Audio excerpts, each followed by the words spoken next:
5장 17절로 21절입니다. 신약 291면쯤에 있고요. 고린도후서 5장입니다. 17절로 21절 한 절씩 저와 여러분이 교독하고요. 21절 말씀은 한 목소리로 함께 읽겠습니다. 17절 말씀을 찾으신 줄 알고 제가 먼저 시작합니다. 그런즉 누구든지 그리스도 안에 있으면 새로운 피조물이라. 이전 것은 지나갔으니 보라 새 것이 되었도다.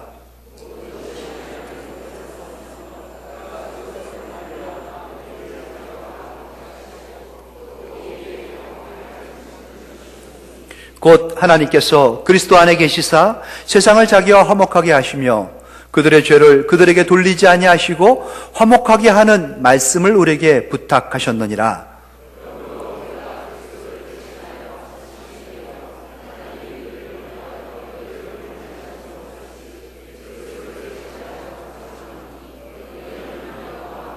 함께합니다. 하나님이 죄를 알지도 못하신 이를 우리를 대신하여 죄로 삼으신 것은 우리로 하여금 그 안에서 하나님의 의가 되게 하려 하심이라. 아멘. 새로운 피조물의 사명, 그것이 무엇인가? 오늘 한 해가 다 기울어져가는 12월 중순에 하나님께서 우리에게 들려주시고 다시 한번 새겨주시고 싶은 말씀입니다. 12월 15일입니다. 참 세월 빠르죠? 뉴스와 같다 하는데 진짜 그렇습니다. 세월이 흐르니까는 느는 게 있죠? 주름이더라고요. 생기는 건 흰머리고 어느새 나이를 의식하는 그 나이가 됐습니다. 10대 때는 세월이 10km로 흘러간다 하죠? 왜 이렇게 나이를 안 먹는지 빨리 20대가 되고 30대가 되고 싶고 20대가 됐더니 제법 속도가 나더니만 20km로 달립니다. 30대가 되니까 30km로, 40대가 되니까 40km로, 50대가 되니까 50km가 아니라 150km로 달리더라고요. 60대가 되니까 600km, 70대가 되면요 측량할 수가 없습니다. 그 빠름을. 80대, 90대 우리 어르신들 감사하면서 사시면 됩니다. 하루하루를. 그렇게 세월이 빨라요. 빠른 세월 가운데에 무엇이 또 새로워졌는지, 나는 또 뭔가를 또 새롭게 받아들였는지 돌이켜보면은 참 허망하기 짝이 없는 게 또 세월이 아닌가 싶습니다. 시간은 참 은혜롭기도 하면서 한편으로는 잔인합니다. 세월의 폭거 앞에, 시간의 폭력 앞에 연약한 인간들 속수무책일 수밖에 없습니다. 낡아지게 하고 마모되게 하고 무너지게 하고 부서지게 하고 파괴시키고 결국은 조그마한 한 줌의 죄로 돌아가게 하는 이 시간, 이 세월 앞에, 그래서 모든 것을 다 누렸던 이스라엘의 왕 솔로몬은 헛되다고 했습니다. 세월이 헛되다. 헛되고 헛되니 헛되고 헛돼서 모든 것이 헛되다. 지금도 헛소리하는 사람들 많죠. 허무하게. 그 세월의 허무함을 한번 음미해 볼까요? 전도서 1장 4절로 10절, 좀 길지만 이렇게 시간을 의미 없이 보낸 시간에 대한 아쉬움을 시편의 전도서의 기자인 솔로몬은 노래했습니다. 한 세대는 가고 한 세대는 오되 땅은 영원히 있도다. 해는 뜨고 해는 지되 그 떴던 곳으로 빨리 돌아가고 바람은 남으로 불다가 북으로 돌아가며 이리 돌며 저리 돌아 바람은 그 불던 곳으로 돌아가고 모든 강물은 다 바다로 흐르되 바다를 채우지 못하며 강물은 어느 곳으로 흐르든지 그리로 연하여 흐르느니라. 모든 만물이 피곤하다는 것을 사람이 말로 다 말할 수는 없나니 눈은 보아도 족함이 없고 귀는 들어도 가득 차지 아니하도다. 이미 있던 것이 후에 다시 있겠고 이미 한 일을 후에 다시 할지라. 해 아래에는 새 것이 없나니 무엇을 가리켜 이르기를 보라 이것이 새 것이다 새 것이라 할 것이 있으랴. 우리가 있기 오래전 세대들에도 이미 있었느니라. 예, 세월의 참 험악함을 노래하죠. 해 아래 무슨 새 것이 있겠느냐. 그런데 이 세월의 풍화작용 가운데에 다 낡아지고 무너지고 없어지는 것 같지만은 오늘 본문의 시작이 뭡니까? 이렇게 힘있는 선언의 메시지를 어디에서 들어봤습니까? 그런즉 누구든지 그리스도 안에 있으면 새로운 피조물이라. 새로운 피조물이라. 이전 것은 지나갔으니 보라 새 것이 되었도다. 놀라운 이 우주적인 선언이 아닐 수 없습니다. 보라 한 말이죠. 새 것이 됐다는 겁니다. 새롭게 되었다. 여기서 말씀하는 이 새로운 피조물, 새 것이 되었다라는 이 말씀은요, 그냥 단순히 변화된 모습 가지고 하는 말씀이 아닙니다. 적당하게 보기 좋게 개선된 그러한 존재를 가지고 이렇게 말씀하는 게 아니지요. 완전히 다른, 본질적으로 근본적으로 바뀌어버린, 그러기에 변혁이 일어난, 새롭게 된, 완전히 개혁된 대변혁을 노래하고 있는 겁니다. 전적인 완전히 다른 새로운 피조물, 새로운 일대 대혁신, 대변혁이 일어난 겁니다. 어디에서 이 변화가 일어났습니까? 그런즉 누구든지 그리스도 안에 있으면입니다. 그리스도 안에서 이 놀라운 일이 일어난 겁니다. 다른 데 어디에서도 다른 누구에게도 다 뭔가를 해도 도저히 새로워질 수 없었던 이 인생, 이 세월 가운데에 유일하게 새로워진 것, 그것은 바로 그리스도 안이라는 것이죠. 그리스도 안, 십자가 안에서 그 일이 일어난 겁니다. 예수 그리스도의 십자가, 그 죽음이 그 놀라운 변화를 만들어 준 것이죠. 십자가 안에서의 놀라운 변혁. 말로 타일러도 사람은 잘 안 변합니다. 눈물로 호소해도 좀처럼 돌이키게 할 수가 없습니다. 눈을 부라리고 협박을 하고 주먹을 하며 폭력을 써도 그를 개선시킬 수가 없습니다. 사람이 갖고 있는 그 한번 물들여진 악한 습관들, 악습, 손가락을 잘라도 고치지 못합니다. 그들이 갖고 있는, 인간이 갖고 있는 그 못된 행실, 도저히 그거를 변화시킬 수가 없는 것이죠. 나쁜 버릇들도 마찬가지입니다. 습관적인 그 언어 습관들, 어떻게 할 수가 없습니다. 도저히 안 됩니다. 그런데 유일하게 그리스도 안에서 변화가 일어날 수 있다는 것입니다. 그리스도 안에서, 그리스도 안에만 있으면은, 그리스도 안에 머물고 그리스도와 만나기만 하면은 그 안에서, 십자가 안에서 놀라운 변화를 맛볼 수가 있게 된다는 것이죠. 그 변화, 단순한 변화가 아니라고 말씀드렸습니다. 일대 변혁이 일어나는 겁니다. 대혁신이 일어나는 겁니다. 사회에, 또 세상에 한 가지 구조, 이러한 저러한 사람 바꾸고 고친다 그래가지고 변화될 수 없는 것, 어디에서 찾아야 됩니까? 바로 내 안에서부터 시작되는 변화로 말미암아 변혁이 일어난다는 것입니다. 그래서 혁명은 나라를 뒤집어 엎어서 되는 게 아닙니다. 나를 뒤집어 엎어야 됩니다. 내 안에서 일어나야 되는 겁니다. 내가 바뀌어야 되는 겁니다. 안으로부터의 변화, 대혁신, 그것은 어떻게 이루어진다고요? 십자가 안에서, 그리스도 안에서 이룰 수 있는 것입니다. 어떻게 그리스도 안에 있다고 이러한 변화가 일어날 수 있을까? 참 신비가 아닐 수 없습니다. 놀라운 일이죠. 이러한 신비, 그리스도의 십자가에서의 희생이 있었기 때문에 그러한 은혜가, 그러한 놀라운 변화가 가능해진 것입니다. 십자가에서의 희생, 예수 그리스도의 죽음을 의미하는 것이죠. 우리가 읽었던 본문의 그 위에 14절, 15절 말씀을 한번 보십시오. 그리고 눈이겨 어떠한 단어가 내 눈에, 내 마음에 들어오는지 한번 살펴보시기 바랍니다. 제가 한번 읽어보겠습니다. 그리스도의 사랑이 우리를 강권하시는도다. 우리가 생각하건대 한 사람이 모든 사람을 대신하여 죽었은즉 모든 사람이 죽은 것이라.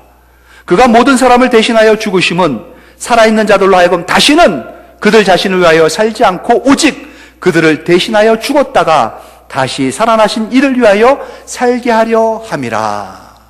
어떠한 단어가 여러분 눈에 사로잡힙니까? 죽으셨다가 다시 살아나셨다는 거죠. 그런데 그보다 더 두드러진 단어가 있습니다. 뭡니까 여러분? 대신이란 단어가 눈에 띕니까? 보입니까? 대신 그랬다는 거예요. 대신. 나를 대신해서 주께서 죽으신 겁니다. 희생을 당하신 거예요. 십자가에 못 박히신 겁니다. 나 대신한 거예요. 그 놀라운 은혜가 거기에 있습니다. 주님의 희생은 나를 대신한 죽음이었다는 것이죠. 그리스도의 죽음, 그러기에 곧 나의 죽음입니다. 내가 죽은 겁니다. 십자가에서 말이죠. 내가 피를 흘린 겁니다. 십자가에서 말이죠. 주님의 죽음이 나의 죽음, 대신한 죽음이기 때문에 이제는 내가 다시 살아난 겁니다. 왜요? 주님께서 죽고 끝나시지 아니하시고 부활하셨기 때문에 그렇습니다. 그래서 주님의 죽음이 곧 나의 죽음이고 주님의 부활이 곧 나의 죽음입니다. 왜냐고요? 다시 한번 묻고 싶습니다, 여러분. 왜냐고요? 대신 때문에 그렇습니다. 대신 그렇게 하셨다는 겁니다. 희생의 제물이 되신 것입니다. 예수님의 죽음, 그래서 우리에게 일어난 것은 다시 살아남입니다. 거듭남이 우리에게 일어난 것입니다. 다시 태어나진 겁니다. 죽고 다시 살아나진 거, 우리의 실제가 된 것이지요. 예수님의 완전히 죽고 다시 살아나신 사건, 그것이 나의 완전히 죽고 다시 살아난 사건이 되어진 것입니다. 새로운 탄생, 신인류가 이 땅에 새롭게 탄생되어진 것이죠. 한밤중에 이러한 고민을 갖고 주께 찾아온 사람이 하나 있었습니다. 너무 마음이 공고하고 괴롭습니다. 성경을 많이, 율법의 성경들을 많이 읽고 율법대로 산다고 애는 썼지만 도저히 공허함과 허무함을 떨쳐버릴 수가 없었습니다. 영생은 과연 무엇일까? 어떻게 해야지 이 영원한 생명, 그 진리를 만질 수가 있고 맛볼 수가 있을까? 궁금증을 안고 주님께 찾아왔던 랍비 니고데모지요. 사람의 눈을 의식해서 그럼 몰래 주님께 찾아왔습니다. 그리고 묻지요. 어떻게 해야 내가 영생을 얻을 수 있는지. 이렇게 저렇게 말을 빙빙 돌릴 때 주님께서 단호하게 이런 지하로 그에게 이렇게 말씀하십니다. 요한복음 3장 5절로 6절의 말씀이 있죠. 우리 한번 주님의 마음이 돼서 읽어볼까요? 같이 한 목소리로 시작. 예수께서 대답하시되 진실로 내게 이르노니 사람이 하나님의 나라에 들어갈 수 없느니라. 육으로 난 것은 영으로 난 것은 영이니. 사람이 다시 태어나지는 그 역사, 거듭나지는 중생의 그 과정을 거치지 아니하면은 하나님 나라에 들어갈 수도 볼 수도 알 수도 없다는 겁니다. 도저히 하늘나라와 하나님과는 상관없는, 영생과는 무관한 그러한 인생이 된다는 것이죠. 거듭나지라는 그러한 말씀입니다. 다시 태어나라는 겁니다. 새로운 피조물로 완전히 바뀐 사람으로 변화되어야 된다는 것이죠. 일찍이 구약의 선지자를 통해서 주님께서 같은 맥락의 말씀을 많이 주셨습니다. 특별히 기억하십니까? 에스겔서 36장 26절의 말씀 말이죠. 같이 한번 또 읽어볼까요? 시작. 또 새 영을 너희 속에 두고 새 마음을 너희에게 주되 너희 육신에서 굳은 마음을 제거하고 부드러운 마음을 줄 것이며, 새 영을 우리 안에 두시겠다 약속하셨습니다. 새 영이 우리 안에 들어와가지고 무슨 일이 일어난 겁니까? 마음이 바뀌어버린 겁니다.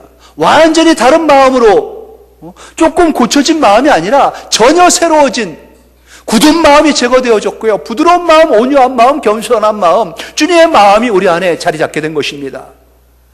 새 사람이 된 거예요. 딴 사람이 된 거예요. 어떻게 저럴 수가 있을까 하는 그러한 놀라운 사건이 우리에게 벌어질 수 있게 된 것입니다. 그 은혜, 예수님의 죽음, 십자가에서의 희생 때문에 그렇고요. 예수님의 부활이 그 일을 가능하게 한 것입니다. 이렇게 해서 변화된 우리들, 근본적으로 일대 혁신이 일어난 우리들, 새롭게 된 신인류, 거기에서 끝나게 하시려고 주님께서 그 일을 하신 게 아닙니다. 십자가에서 죽고 부활하신 주님이 믿는 자에게 죽음과 부활을 경험케 하시려고, 그래서 전혀 새로운 사람으로, 그냥 나은 것으로, 다시 태어난 것으로 만족하시려고 그렇게 두신 것이 아니라 새로워진 피조물에게 새롭게 부여되는 사명이 있습니다. 그 일을 맡기시려고 그렇게 하신 것이죠. 예수님의 죽음과 예수님의 부활, 이 땅에 오심으로 말미암아, 또 가심으로 말미암아 우리에게 남겨진 새로운 신인류에게 부여한 사명이 있다는 것입니다. 그것이 무엇인지 우리는 붙잡아야 됩니다. 아무리 세월이 흘러와도 우리는 이 세월 앞에 굳건히 붙잡고 해내야 할 그 사명 말이죠. 그것을 붙잡는 여러분이 되시기를 진정 소망해 보고요. 근본적인 변화의 모습을 바울이 소개하면서 앞서 4장 16절에 어떠한 변화가 우리에게 일어났는지 그 과정을 이렇게 소개합니다. 그러므로 우리가 낙심하지 아니하노니 우리의 겉사람은 낡아지나 우리의 속사람은 날로 새로워지도다. 겉사람, 새로워지기 전에 우리의 모습이었습니다. 주님을 만나기 전에 우리의 모습이죠. 과거 썩어져가는 구습을 쫓던 옛사람입니다. 그걸 겉사람이라고 표현을 해요. 이 겉사람은 주님을 만나고 나서 우리가 새로워진 후부터는 있습니다. 하지만 날로 후패해지는 겁니다. 날마다 낡아지는 겁니다. 매일매일 죽어지는 겁니다. 대신에 우리 안에 거듭나진 속사람, 새롭게 태어난 우리의 속사람은요, 자라나는 겁니다. 날로 새로워지는 겁니다. 점점 성장해져가지고 멋진 면모, 멋진 모습을 갖추어 가는 것이죠. 이것이 바로 근본적으로 변화된 자의 현재의 상태를 의미하고 있습니다. 그리고 그렇게 변화된 우리들, 이제 이상, 꿈이 변합니다. 17절의 말씀이 바로 그거죠. 우리가 잠시 받는 환난에 경한 것이 지극히 크고 영원한 영광에 중한 것을 우리에게 이루게 함이니, 이제 육신으로 말미암아 우리가 닥치는 모든 환난 가운데에 우리가 얻는 이 세월 가운데에서 겪어야 되는 모든 모진 것들이 아주 작은 거란 겁니다. 더 크고 놀랍고 중요한 것이 하나 생겼는데 뭡니까? 크고 중요한 거, 영원한 영광의 그것입니다. 주님 앞에 서는 그날, 주님 앞에 들어가는 그날, 주님을 만나는 그날에 대한 그 영광 말이죠. 그것이 그날뿐만 아니라 이때 이곳에서 우리 안에서 이루어지는 그 영광을 의미하는 겁니다. 놀라운, 전혀 새로운 그 꿈과 이상이 우리에게 생겼습니다. 더 넓고 더 높고 더 깊은 그러한 이상이 말이죠. 그러한 우리들이 바라보는 시야가 달라지는 것 아니겠습니까? 뭘 바라보고 삽니까? 18절도 그걸 소개하고 있습니다. 우리가 주목하는 것은 보이는 것이 아니요 보이지 않는 것이니 보이는 것은 잠깐이요 보이지 않는 것은 영원함이라. 보이지 않는 영원한 세계를 추구하는 눈이 우리에게 떠진 겁니다. 바울이 다메섹에서 보좌 앞에 계신, 보좌에서 일어나서 자기에게 향하시는 예수님을 보았듯이, 또 스데반이 죽어가는 그 순간에도 주님을 바라보면서 하늘의 영광을 봤듯이, 우리가 새로워진 우리들이, 속사람이 점점 자라난 우리들이 꿈꾸고 바라봐야 할 것은 영원한 나라, 영원한 세계가 있다는 것입니다. 보이는 것이 다가 아니라는 겁니다. 더 영원한 것, 진짜 진리가, 생명이 보이지 않는 곳에서 꿈틀대면서 우리에게 비춰주는 것, 그것을 보고 그것을 향하여 나가는 우리들이 되어진 것이죠. 본질적인, 근본적인 변화가 우리에게 있는 것입니다. 새로운 피조물, 이러한 새로운 피조물에게 부여된 사명, 그것이 과연 무엇입니까? 우리를 이렇게 변화시킨 하나님께서, 새롭게 우리를 완전 개혁시키신 하나님께서 우리에게 기대하는 바 그 소망은 무엇입니까? 그것은 바로 화목입니다. 화목의 사명을 회복된 우리에게 주셨습니다. 회복된 자, 다시 그리스도 안에서 새로워진 자들은 화목의 이 사명을 끝까지 주님이 부르시는 그날까지 붙잡아야 합니다. 누구와의 화목입니까? 첫째로는 하나님과의 화목입니다. 그리스도 안에서 하나님과 우리가 화목하게끔 주님께서 길을 터주신 것입니다. 하나님과 우리 사이에 막힌 그 두껍고 높은 죄악의 담을 허물어 버렸습니다. 주님의 몸으로 그것을 다 녹아버리게 하신 것입니다. 당신의 몸을 열어가지고 길을 내주신 것입니다. 주님과 하나님과 우리 사이에 양손을 붙잡고 예수님께서 우리의 손을 맞잡게 해주신 것이죠. 하나님의 손을 마주잡을 수가 있게 된 겁니다. 하나님 앞에 나가가지고 우리가 하나님을 뵐 수 있는 그 길을, 그 자격을 얻게 된 것입니다. 이러한 예표가 구약의 제사에 있죠. 이스라엘에는 여러 가지 속죄제가 있지만 특별히 제사장들과 온 백성들의 죄를 탕감받기 위해서 1년에 딱 하루 한 번 대속죄를 정해놓고 있었습니다. 대속죄일에는요, 대제사장만이 많은 제물을 하나님 앞에 드리는데 그 중에 특별히 구별된 염소 2마리를 드리는 그러한 의식이 있었습니다. 염소 2마리, 흠없는 염소를 끌고 옵니다. 그리고 모든 백성의 죄를 그 안에 담고 이 염소를 잡지요. 피를 받습니다. 염소는 태우고요. 그 피를 가지고 성소로 들어갑니다. 거룩한 곳이죠. 성소에서 단 한 번, 단 하루 그날만 휘장문을 열고 지성소로 들어갑니다. 지성소에 법궤를 싸고 있는 속죄소, 시은자가 있지 않습니까? 그 위에다가 이 피를 뿌립니다. 그 앞에 이 피를 뿌리고요. 하나님 앞에 우리의 모든 죄를 용서해달라는 그러한 사죄의 의식을 하나님 앞에 드리는 겁니다. 우리의 죄가 다 피로 그렇게 하나님 앞에 드려지는 것이죠. 그리고 나옵니다. 나오고 나서 그 살아있는 염소의 머리 위에 안수를 합니다. 우리 모든 죄, 알고 짓고 모르고 지은 모든 죄들이 하나님 이 염소에게 넘기겠습니다. 죄가 전가되어집니다. 그러고 나면은 이 염소를 한 사람이 끌고 광야로 나갑니다. 무인고원이 있죠. 아무도 없는 그 광야에 점점이 멀어지는 그 염소를 끌고 나서 그곳에서 풀어서 더 멀리 가게 만듭니다. 우리의 모든 죄가 다 이 두 염소에게 담겨가지고 한 염소는 태워지고 발라져가지고 하나님 앞에 드려지고 한 염소는 전부 싣고 멀리 떠나가게 만드는 것입니다. 하나님께서 우리의 모든 죄를 생각도 안 하겠다는 거지요. 이제 들춰보지 않겠다는 겁니다. 다 용서해 주시고 덮어 버리셨다는 의미가 거기에 있습니다. 그로 말미암아 이 백성들이 주님과 화해되지는 것이요.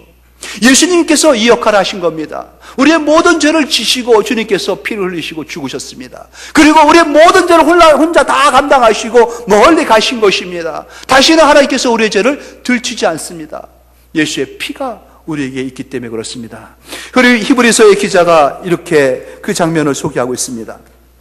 히브리서 9장 13절로 15절의 말씀입니다. 염소와 황소의 피와 및 암송아지의 죄를 부정한 자에게 뿌려 그 육체를 정결하게 하여 거룩하게 하거든 하물며 영원하신 성령으로 말미암아 흠없는 자기를 하나님께 드린 그리스도의 피가 어찌 너희 양심을 죽은 행실에서 깨끗하게 하고 살아계신 하나님을 섬기게 하지 못하겠느냐. 이로 말미암아 그는 새 언약의 중보자시니 이는 첫 언약 때의 범한 죄에서 속량하려고 죽으사 부르심을 입은 자로 하여금 영원한 기업의 약속을 얻게 하려 하심이라. 예수님께서 영원한 성령으로 말미암아 흠없는 자기를 제물로 하나님 앞에 드린 겁니다. 중보자가 되셨어요. 하나님과 우리 사이에 막힌 담을 그 피로 그 육체로 다 허물어 버리셨습니다. 우리는 이제 하나님과 화목한 사람들이 되었습니다. 하나님과 얼마든지 화목할 수 있는 사람이죠. 18절 앞부분 말씀 보십시오. 모든 것이 하나님께로 났으며 그가 그리스도로 말미암아 우리를 자기와 화목하게 하셨다 하지 않습니까? 하나님과 화목되어진 우리들입니다. 하나님과 화목하십시오. 그리스도로 말미암아 예수의 피를 가지고 예수의 이름으로 하나님께 나가서 하나님과 화해되어진, 하나님과 막힌 담이 다 무너져버린 하나님의 은혜를 공급받을 수 있는 그러한 화목자 말이죠. 그러한 우리들은 이제 또 하나의 사명이 있습니다. 세상과 하나님을 화목시켜야 됩니다. 우리는 그 사명을 가진 사람들입니다. 세상이라는 것은 아직도 이 예수님을 모르는 사람들, 아직도 십자가의 보혈의 의미를 깨닫지 못한 사람들에게 이 의미를 소개해야 한다는 것이죠. 그들에게 이것을 우리는 전달해야 할 그 사명이, 그 의무가 생긴 것입니다. 19절 말씀 앞부분 보십시오. 곧 하나님께서 그리스도 안에 계시사 세상을 자기와 화목하게 하시며, 세상과 하나님을 화목하게 하시려고 그리스도 안에서 역사하셨다는 것입니다. 그들의 죄를 그들에게 돌리지 아니하시고 화목하게 하는 말씀을 우리에게 부탁하셨느니라. 이 말씀을 우리에게 부탁하신 겁니다. 예수님께서 이 땅에 오셔가지고 돌아가실 때 말이죠. 주님이 가시면서 제자들에게 손을 꼭 붙잡고 이러한 부탁을 드렸습니다. 나 좀 봐봐. 나 좀 봐봐. 아주 간절한 눈빛으로 내가 가기 전에 꼭 하나 부탁할 것이 있는데 들어줄 수 있겠어? 들어줄 수 있겠어? 내가 부탁해도 되겠니? 주님 말씀하세요. 무슨 부탁이 있는지 꼭 말씀하세요. 들어줬으면 좋겠다. 꼭 들어줬으면 좋겠다. 아니 꼭 들어줘야만 돼. 뭔데 하나냐? 예수님 자꾸 이렇게 뜸을 들이십니까? 그들에게 이 한 가지만 전해줘. 뭔데요? 하나님과 화목하라고. 하나님과 화목하라고. 주님이 가시기 전에 우리들에게 부탁한 그 사명은 바로 이겁니다. 세상을 하나님과 화목시키라는 것이죠. 예수님 대신에 우리가 이 일을 해야 할 것입니다. 우리는 이 일의 사도들이고 사신들입니다. 부름받은 자들입니다. 주님이 우리에게 주신 이 부탁의 말씀, 20절 말씀을 우리 같이 한번 음미하듯이 천천히 한번 읽어보겠습니다. 20절입니다. 시작. 그러므로 우리가 그리스도를 대신하여 사신이 되어 하나님이 우리를 통하여 너희를 권면하신 것 같이 그리스도를 대신하여 간청하노니 너희는 하나님과 화목하라. 그리스도를 대신해서 사신이 된 겁니다. 주님이 우리에게 이것을 부탁해 주셨어요. 이것을 우리에게 간절하게 권면하셨고요. 간청하셨습니다. 화목하게 해달라는 거. 세상 사람들은, 예수를 모르는 사람들은 지금도 방황합니다. 영원히 방황하고 있습니다. 세상에 방황하는 그들, 좌절하고 쉽게 낭망하고 눈물 흘리며 신음하고 있는 그들에게 그게 다가 아님을 깨닫게 해주셔야 됩니다. 영원한 나라, 영원한 세계가 있고 그곳에 들어갈 수 있는 문이 열렸음을, 길이 있음을, 생명이 우리에게 다가왔음을 그들에게 소개해야 할 사명이 우리에게 있다는 것이죠. 어떻게 그들이 그것을 알겠습니까? 어떻게 그들이 주의 이름을 알고 부르겠습니까? 우리가 가서 전해야 됩니다. 소개시켜줘야 됩니다. 전달자가 되어야 되고요. 우리가 중보자가 되어야 됩니다. 우리에게 이 주선자의 사명을 주신 것입니다. 그들은 인생의 목적을 모릅니다. 어디에서 왔는지요, 어디로 가는지, 그러기에 왜 사는지를 모릅니다. 왜 사는지를 모르니까 그들은 태어나서 죽을 때까지 방황합니다. 헛되게 살다 갈 뿐이지요. 그냥 돈만 쫓습니다. 쾌락만 쫓습니다. 명예만 쫓습니다. 아무것도 아닌 물거품과 같은 것들, 그것만 쫓다가 평생 그렇게 살다가 허무하게 갑니다. 그들에게 가르쳐줘야 됩니다. 다가 아님을, 한 번 죽는 것은 정하신 거지만 그 후에는 심판이 있고 영원한 세계가 있음을 그들에게 가르쳐야 됩니다. 하나님께서 우리에게 열어주신 그 영원한 나라, 영생이 그리스도 예수 안에서 그렇게 들어갈 수 있는 길이 열렸음을 그들에게 소개해야 하는 것이지요. 전달자의 사명, 바로 우리에게 있다는 것입니다. 그렇다면은 하나님과 화목되어진 우리들, 그들을 하나님과 화목시키는 우리들, 세 번째 사명입니다. 우리가 화목해야 합니다. 이것이 우리에게 주신 새로워진 피조물에 대한 사명인 것입니다. 우리는 하나님과 화목해졌고요. 또 저들을 하나님과 화목시켜주는 화목의 전달자가 된 겁니다. 우리를 화목의 전문가라고 불러야 됩니다. 화목의 능력자가 된 겁니다. 화목의 직분을 받은 직분자들이 된 것입니다. 우리는 주기도문을 통해서 우리의 죄를, 우리에게 잘못한 사람을 용서해 준 것 같이 우리 죄를 용서하여 주시옵소서라고 기도하지 않습니까? 하나님께서 정식으로 우리를 용서해 줬음을, 하나님께서 하나님께 정식으로 용서받은 사람이라는 것을 어떻게 우리가 드러낼 수 있습니까? 우리가 우리에게 죄 지은 자, 잘못한 자를 용서해 줌으로 말미암아 확증을 얻을 수가 있는 것입니다. 이제 12월 15일입니다. 이 해도 16일밖에 안 남았습니다. 한 해가 가기 전에, 이 해가 다 가기 전에, 새 해를 맞이하기 전에 숙제를 내드리겠습니다. 하나님께서 우리에게 주신 숙제입니다. 여러분, 혹 내 마음에 힘들게 불편하게 한 사람이 있었습니까? 아직도 지금도 불편해가지고 생각할수록 미워지고 힘들어지는 그러한 사람이 있고 그러한 사건이 있었습니까? 이 해가 가기 전에요, 용서해 주십시오. 그리고 용서를 구하시기 바랍니다. 화해의 손길을 내미십시오. 내가 주께 은혜를 받았다면 말이죠. 하나님께 은혜 받은 사람이 먼저 손을 내밀면 되겠습니다. 이게 숙제입니다, 여러분. 예수님께서 나를 위하여 십자가에서 피 흘려 죽으셨습니다. 대신 말이죠. 나 하나 살리려고 하나님께서 그 귀한 독생자를 죽이셨단 말입니다. 그렇게 해서 다시 태어난 납니다. 그렇게 해서 새로운 피조물이 된 납니다. 예수님을 죽여서까지 살리고 싶은 나였는데 살아난 내가, 다시 태어난 내가 이 주님의 부탁, 이 당부를 못 듣는다면요, 참 주님의 죽음이 얼마나 허무하겠습니까? 우리에게 주신 숙제입니다. 좀 어려울 수 있습니다. 힘들 수 있습니다. 자존심이 용납하지 않을 수가 있지요. 그런데 내려놔야 됩니다. 그리고 손을 내미시기 바랍니다. 미움이 있고요, 시기가 있고, 질투가 있고, 정죄가 있고, 이거는 나의 본성입니다. 나는 원래 그런 사람입니다. 제발 좀 내버려 두십시오. 그냥 그렇게 살게끔, 그렇게 살다 가게끔 그냥 두시란 말이죠. 왜? 나는 원래 그런 사람이니까, 본질적으로 그런 사람이니까 말이죠. 무슨 말씀 하십니까, 여러분? 지금 제가 뭐라고 말씀드렸어요? 그런즉 누구든지 그리스도 안에 있으면 새로운 피조물이라, 보라 새 것이 되었도다 말씀드렸지 않습니까? 이전 것은 지나갔단 말입니다. 여러분, 바뀌었어요. 본질이 바뀌었단 말입니다. 근본적으로 다른 사람이 된 겁니다. 일대 대혁신과 개혁이 내 안에서 일어났다니까요. 십자가 안에서 하나님께서 그 일을 하셨어요. 원래 나는 이제 이런 사람입니다. 어떤 사람이라고요? 화해하는 사람이 이제 내 모습이에요. 사과할 줄 아는 사람, 용서해 줄 줄 아는 사람, 용서를 구할 줄 아는 사람, 그것이 바로 이제 우리의 모습이 된 겁니다. 자존심이 내려진 모습이 이제 우리의 본능, 본성이에요. 주님 앞에 용서받은 사람처럼 용서해 주시기 바랍니다. 우리가 우리의 죄를 용서해 준 것처럼 하나님, 우리의 죄를 용서하여 주시옵소서. 그 말할 수 있는 사람들, 새로운 피조물이 됐습니다.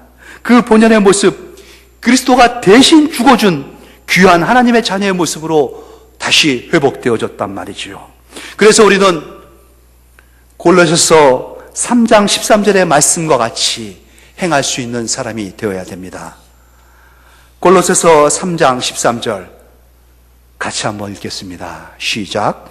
누가 누구에게 불만이 있거든 서로 용납하여 피차 용서하되 주께서 너희를 용서하신 것 같이 너희도 그리하라.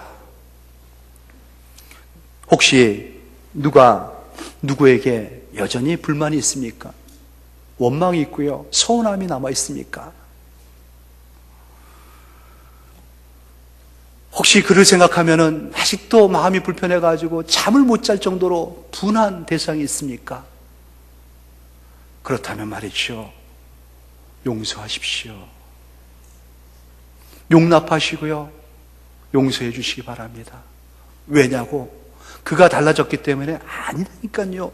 내가 바뀌었다니까요. 주님 앞에 내가 용서받은 사람이 되었고 예수의 피로 말미암아 십자가의 대신 죽음으로 말미암아 완전히 다른 새로운 피조물로 우리가 태어나졌다니까요. 그러니까 용서해 주셔야 됩니다. 너희를 용서하신 것 같이 너희도 그리하라 하지 않습니까? 이것이 바로 우리의 사명입니다. 용서의 대명사 요셉 기억하시죠? 요셉만큼 용서하기가 힘든 사람 없었습니다. 요셉의 형들에 대해서 말이죠. 어렸을 때 요셉을 죽이려고 공모를 취했고요, 그를 끌어다가 팔아버렸습니다. 타양으로 이국만리 그 모진 고생을 다 했던 요셉, 결국은 형들이 먹을 게 없어가지고 애굽에 내려왔더니만 총리가 되어 있던 겁니다. 요셉은 말이죠, 벌벌 떨었지 않습니까? 요셉이 우리를 응징할 것이다, 보복할 것이다, 우리는 그렇게 당해도 싸다라고 생각을 했는데 그렇지 않았단 말이죠. 요셉이 그들을 받아줬습니다. 그리고 그 온 식구들을 다 먹여줬고요, 키워줬습니다. 형들은 여전히 그 죄의식 가운데 눌려 있었습니다. 이거는 아버지가 살아있기 때문에 우리를 봐주고 있는 것 거야. 야곱이 살아있었거든요. 아버지가 살아있기 때문에 아버지가 바람막이를 해줘서 그랬을 거야 라고 생각했는데 아버지 야곱이 죽었습니다. 장사를 치르고 나서 내내 형들의 마음은 불편했습니다. 결국 형들이 장사를 다 치르고 나서 요셉 앞에 와가지고 무릎을 꿇고 엎드려서 그에게 하소연하는 게 뭡니까? 우리를 용서해달라는 거였습니다. 두려움 가운데 벌벌 떨고 있는 형들 용서해달라고, 잘못했다고 요셉 그 동생에게 엎드려가지고 사죄합니다. 요셉이 뭐라고 합니까, 여러분? 눈을 내리깔면서 욱박지르듯이 그 형들을 야단칩니까? 아니면 뭐 용서해주는 척 하면서 그들을 일으킵니까? 진심의 마음이 거기에 담겨 있었습니다. 창세기 마지막 부분이었죠. 50장 19절에 보면 이렇습니다. 요셉이 이렇게 얘기해요. 형들이요, 두려워하지 마소서. 두려워하지 마소서. 내가 뭐간데 하나님을 대신하겠습니까? 하나님이나 정죄하고 하나님이나 심판하고 하나님이나 미워할 수 있는 거지 내가 무엇이간데 하나님을 대신하겠냐는 것이죠. 당신들은 해 아래 한 건 내가 압니다. 하지만 하나님은 그것을 선으로 바꿔주셨습니다. 그래서 오늘과 같이 많은 백성의 생명을 구원하게 하시려고 그렇게 하셨던 것입니다. 당신들은 두려워하지 마소서. 내가 당신들과 당신의 자녀들을 다 기르리이다. 요셉도 눈물을 흘리면서 형들을 일으켜 세워줬습니다. 하나님께서 죄를 알지도 못하신 예수님을 우리를 대신하여 죄로 삼으신 것은요, 우리로 하여금 이렇게 살라는 것이에요. 이렇게 사는 사람들로 만들기 위해서 그렇게 하신 거였습니다. 하나님 앞에 의로 삼기 위해서, 하나님 앞에 의로운 자로 하나님께서 세우시기 위해서 말이죠. 그렇게 하셨다는 것입니다. 이제 사랑하는 영암의 성도 여러분, 하나님의 의가 되십시오. 하나님과 화목하시고요, 하나님과 화목시켜주는 화목의 직분자를 감당하시기 바랍니다. 그리고 말이죠, 용서해 주십시오. 그거 그렇게 나쁜 거 아니었습니다. 내가 하나님 앞에 용서받은 거 생각하면요, 나 같은 죄인, 그가 나한테 저질렀던 혐의는, 그가 나에게 했던 그러한 잘못은요, 내가 하나님 앞에 잘못한 것에 천분지 만분지 1도 안 되는 미약하고 작은 거에 불과합니다. 내가 하나님 앞에 용서받았지 않았습니까? 그러면 이제 용서해 주시고요, 정 용서가 안 되면은 그냥 덮어버리십시오.